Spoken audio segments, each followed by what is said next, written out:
नाज़रीन, दुनिया भर के मुसलमान फ़लस्तीन से क्यों मोहब्बत करते हैं? फ़लस्तीन को इस्लामी तारीख में क्या मकाम हासिल है? इस मुक़द्दस सरज़मीन के बारे में आज आपको कुछ ऐसी ईमान अफरोज़ मालूमात फराहम की जाएंगी जो यकीनन आपके इल्म में इजाफे का बायस होंगी। वीडियो को मुकम्मल देखें। अगर आपको हमारी ये काविश पसंद आए तो लाइक करके हमारी हौसला अफजाई करें और सब्सक्राइब करके अपनी मौजूदगी का एहसास दिलाएं। नंबर 1, फ़लस्तीन अंबिया अलैहिमुस्सलाम का मस्कन और सरजमीन रही है। नंबर 2, हजरत इब्राहीम अला नबीना अलैहिस्सलाम ने फ़लस्तीन की तरफ हिजरत फरमाई। नंबर 3, अल्लाह तबारक व तआला ने हजरत लूत अलैहिस्सलाम को उस अजाब से निजात दी जो उनकी कौम पर इसी जगह यानी फ़लस्तीन में नाजिल हुआ था। नंबर 4, हजरत दाऊद अलैहिस्सलाम ने इसी सरजमीन पर सकूनत रखी और यहीं अपना एक महराब भी तामीर फरमाया। नंबर 5, हजरत सुलेमान अलैहिस्सलाम इसी मुल्क में बैठकर सारी दुनिया पर हुकूमत फरमाया करते थे। नंबर 6, चूंटी का वो मशहूर किस्सा जिसमें एक चूंटी ने अपनी बाकी साथियों से कहा था, ए चूंटियों अपने बिलों में घुस जाओ। यही इस मुल्क में वाक़े अस्कलान शहर की एक वादी में पेश आया था जिसका नाम बाद में वादी अन नमल यानी चूंटियों की वादी रख दिया गया। नंबर 7, हजरत ज़करिया अलैहिस्सलाम का महराब भी इसी शहर में है। नंबर 8, हजरत मूसा अलैहिस्सलाम ने इसी मुल्क के बारे में अपने साथियों से कहा था कि इस मुकद्दस शहर में दाखिल हो जाओ। उन्होंने इस शहर को मुकद्दस इस शहर के शिर्क से पाक होने और अंबिया अलैहिमुस्सलाम का मस्कन होने की वजह से कहा था।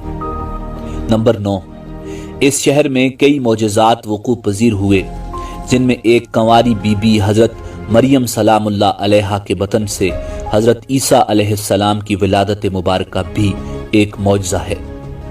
नंबर 10, हजरत ईसा अलैहिस्सलाम को जब उनकी कौम ने कत्ल करना चाहा तो अल्लाह तबारक व तआला ने उन्हें इसी शहर से आसमान पर उठा लिया था। नंबर 11, विलादत के बाद जब औरत अपनी जिस्मानी कमजोरी की इंतहा पर होती है, ऐसी हालत में बीबी मरियम सलामुल्लाह अलैहा का खजूर के तने को हिला देना भी एक मौजज़ा इलाही है जो फ़लस्तीन में ही पेश आया। नंबर 12, कयामत की अलामात में से एक हजरत ईसा अलैहिस्सलाम का ज़मीन पर वापस तशरीफ लाना इसी शहर के मकाम सफेद मीनार के पास होगा। नंबर 13, इसी शहर के ही मकाम बाबे लुद पर हजरत ईसा अलैहिस्सलाम मसीह दज्जाल को कत्ल करेंगे। नंबर 14, बाज रिवायात के मुताबिक फ़लस्तीन ही अर्ज़ महशर है। नंबर 15, इसी शहर से ही याजूज व माजूज का जमीन में क़िताल और फसाद का काम शुरू होगा। नंबर 16, इसी शहर में वक़ू पज़ीर होने वाले किस्सों में एक किस्सा तालूत और जालूत का भी है। नंबर 17, फ़लस्तीन को नमाज की फ़र्जियत के बाद मुसलमानों का किबला अव्वल होने का एजाज़ भी हासिल है। हिजरत के बाद हजरत जिब्राईल अलैहिस्सलाम दौरान नमाज ही हुक्म रब्बी से आका करीम अलैहिस्सलाम को मस्जिद अक्सा फ़लस्तीन से बैतुल्लाह काबा शरीफ मक्का मुकरमा की तरफ रुख करवा गए थे। जिस मस्जिद में ये वाक़या पेश आया वो मस्जिद आज भी मस्जिद क़िबलतैन कहलाती है। नंबर 18, हुजूर अकरम सल्लल्लाहु अलैहि वसल्लम मेराज की रात आसमान पर जाने से पहले मक्का मुकरमा से यहाँ बैतुल मुक़द्दस तशरीफ लाए थे। नंबर 19, सरकार दो आलम सल्लल्लाहु अलैहि वसल्लम की इक्तिदा में अंबिया अलैहिमुस्सलाम ने यहाँ नमाज अदा फरमाई। इस तरह फ़लस्तीन एक बार फिर तमाम अंबिया अलैहिमुस्सलाम का मस्कन बन गया।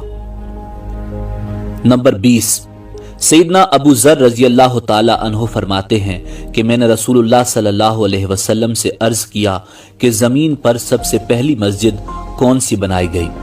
तो आप सल्लल्लाहु अलैहि वसल्लम ने फरमाया कि मस्जिद अल हराम यानी खाना काबा। मैंने अर्ज किया कि फिर कौन सी मस्जिद बनाई गई? तो आप सल्लल्लाहु अलैहि वसल्लम ने फरमाया मस्जिद अल अक्सा यानी बैतुल मुक़द्दस। मैंने फिर अर्ज किया कि इन दोनों के दरमियान कितना फासला था? आप सल्लल्लाहु अलैहि वसल्लम ने फरमाया कि 40 बरस का, और तू जहां भी नमाज का वक्त पाले वहीं नमाज अदा कर ले, बस वो मस्जिद ही है। नंबर 21, विसाल रसूलुल्लाह सल्लल्लाहु अलैहि वसल्लम के बाद हजरत अबू बकर रजी अल्लाह ताला अन्हो को इर्तदाद के फितना और दीगर कई मशाकिल से निमटने के लिए अस्करी और अफरादी कुव्वत की अशद ज़रूरत के बावजूद भी अर्ज़ शाम यानी फ़लस्तीन की तरफ आप सल्लल्लाहु अलैहि वसल्लम का तैयार करदा लश्कर भेजना भी एक नाकाबिले फरामोश हकीकत है। नंबर 22, इस्लाम के सुनहरी दौर यानी दौर फारूकी में दुनिया भर की फतूहात को छोड़कर मैज फलस्तीन की फतह के लिए खुद सईदना उमर रजी अल्लाह ताला अन्हो का चलकर आना और यहाँ पर नमाज अदा करना इस शहर की अजमत को उजागर करता है। नंबर 23, दूसरी बार मेराज की रात बरोज जुम्मा 27 रजब 583 हिजरी को सुल्तान सलाहुद्दीन अय्यूबी के हाथों इस शहर का दोबारा फतह होना भी एक निशानी है। नंबर 24, बैतुल मुक़द्दस का नाम कुदस कुरान मजीद फुरकान हमीद से पहले तक हुआ करता था। कुरान नाजिल हुआ तो इसका नाम मस्जिद अक्सा रखा गया। कुदस इस शहर की इस तक़दीस की वजह से है जो इसे दूसरे शहरों से मुमताज करती है। इस शहर के उसूल और इसे रूमियों के जबरो इस्तबदाद से बचाने के लिए 5000 से ज्यादा सहाबा कराम रिजवानुल्लाह ताला अलैहिम अजमाइन ने जामे शहादत नोश फरमाया और शहादत का बाब आज तक बंद नहीं हुआ, सिलसिला अभी तक चल रहा है। ये शहर इस तरह शहीदों का शहर भी कहलाता है। नंबर 25, मस्जिद अक्सा और बिलाद शाम की अहमियत बिल्कुल हरमैन शरीफैन जैसी ही है। जब कुरान पाक की ये आयत वत्तीन वज़ैतून वतूर सीनीन वहाज़ल बलदिल अमीन नाजिल हुई तो इब्ने अब्बास कहते हैं कि हमने बिलाद शाम को तीन यानी इंजीर से, बिलाद फलस्तीन को जैतून और तूर सीनीन को मिस्र के पहाड़ कोह तूर जिस पर जाकर हजरत मूसा अलैहिस्सलाम अल्लाह पाक से कलाम किया करते थे से इस्तदलाल किया। नंबर 26, कुरान पाक की तालीमात के मुताबिक उम्मत मुहम्मदिया सल्लल्लाहु अलैहि वसल्लम ही हकीकत में इस मुकद्दस सरजमीन फलस्तीन की वारिस है। नंबर 27, फलस्तीन की अजमत का अंदाजा इस बात से भी लगाया जा सकता है कि यहाँ पर पढ़ी जाने वाली हर नमाज का अजर 500 गुना बढ़ा कर दिया जाता है।